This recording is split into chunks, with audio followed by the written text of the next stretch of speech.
In the shooting death of Sonya Massey, a 36-year-old black woman who had called 911 for help and was fatally wounded by an Illinois deputy responding to her call.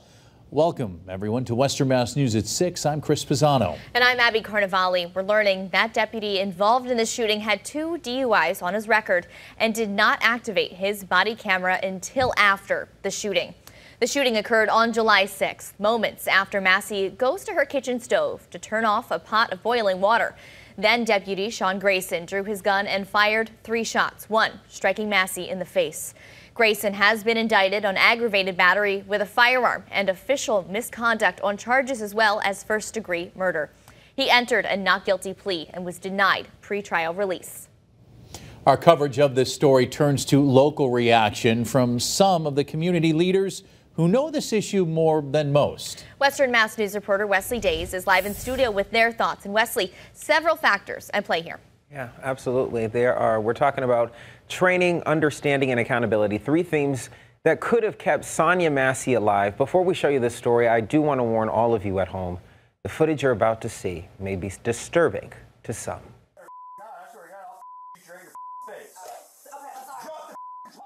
It's a Springfield, Illinois story with Springfield, Massachusetts impact. This was a person who was afraid for their life.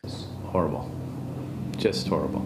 Sonya Massey, a 36-year-old black woman with mental health issues, has lost her life at the hands of the people she called to protect her. The moments leading up to her final breaths are now under a microscope as the country continues to grapple with her death. Police officers should be trained to hear a person who suffers from mental illness, to hear their words and not be threatened by them. Over 1,000 miles from the Springfield where this all took place, we turn to local experts about possible solutions to a crime tied deeply to mental health and race. Reverend Dr. Terilyn Curry Avery is the interim executive director of the Healing Racism Institute of Pioneer Valley. She walks Western Mass News through what should have happened. They should be trained to figure out, how do I de-escalate this person? So even if she were having a mental health break in that moment, trained officers should know how to take them down. I want to teach them, secondly, about implicit bias, because we believe that we've all heard this statement, I don't see color. Well, that's the first problem. If you don't see color, if you don't recognize that inherently you have an implicit bias to see color, whether you want to admit it or not, you will never, ever understand why it's so easy to pull the trigger when you see a person of color.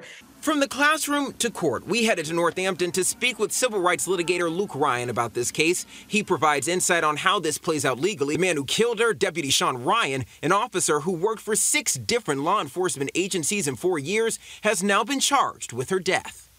Well, this is an unusual case in the sense that the officer, Sean Grayson, who killed this woman, is actually being prosecuted. So it is the rare case where police officers who are responsible annually for hundreds, if not thousands of deaths, that they actually face criminal prosecutions. Well, what does this mean for the Massey family? Could justice be served in this case? Ryan says only time will tell. When you're the surviving family members of a tragedy like this, and you're seeking accountability in the civil justice system, while there's a pending criminal case, it's often going to be the case where the outcome of the criminal case is something that will affect the civil proceedings. Accountability, a key theme right here in Springfield. The Board of Police Commissioners oversees disciplinary insight for our men and women in blue, a system that's proven handy in the city. Our surrounding towns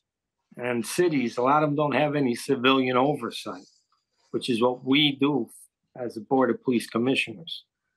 And it gives the people in this city and everybody a chance to have their input and for us to look at these cases.